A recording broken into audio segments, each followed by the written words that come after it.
নমস্কার বন্ধুরা, আজকের গল্প বৈষ্ণব কুলের নাচ জামাই। গোপাল ভাঁড়ের প্রতিবেশী ছিলেন এক পরম ধার্মিক। ওই ধার্মিকের বাড়িতে মাছ মাংস খাওয়ার কোনো নিয়ম ছিল না।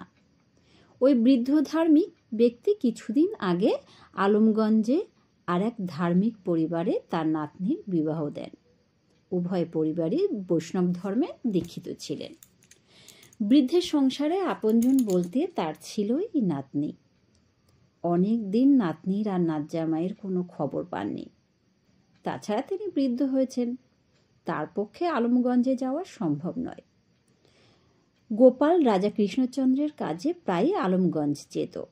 গোপালের উপর বৃদ্ধ ধার্মিক ভদ্রলোকটি তার নাতনি নাত জামাইয়ের সংবাদ আনতে বলেছিলেন। গোপাল আলমগঞ্জ থেকে ফিরে এসেছে শুনে বৃদ্ধ ভদ্রলোকটি গোপালের কাছে চলে গেলেন। উদ্দেশ্য নাত জামাইয়ের খবরাখবর নিতে।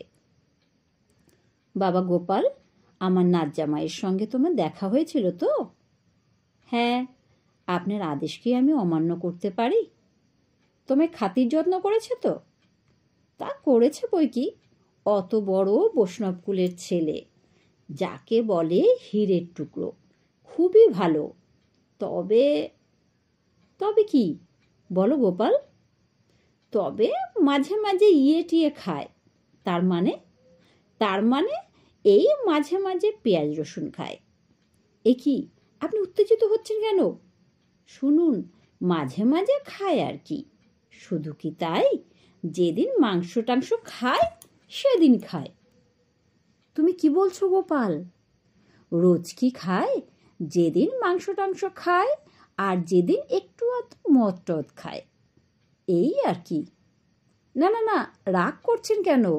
আপনার নাত জামাই খুবই ভালো লোক। আপনার ভাগ্য ভালো এমন নাত জামাই পেয়েছেন। গোপালের মুখে নাত জামাইয়ের সংবাদ শুনে প্রতিবেশী বৃদ্ধটির চোখ ছানা বড় হয়ে গেল। আর মনে মনে বললেন, হায় হায়, এই আমার নাত জামাই। গোপালকে না পাঠালেই বোধহয় ভালো হতো। নমস্কার।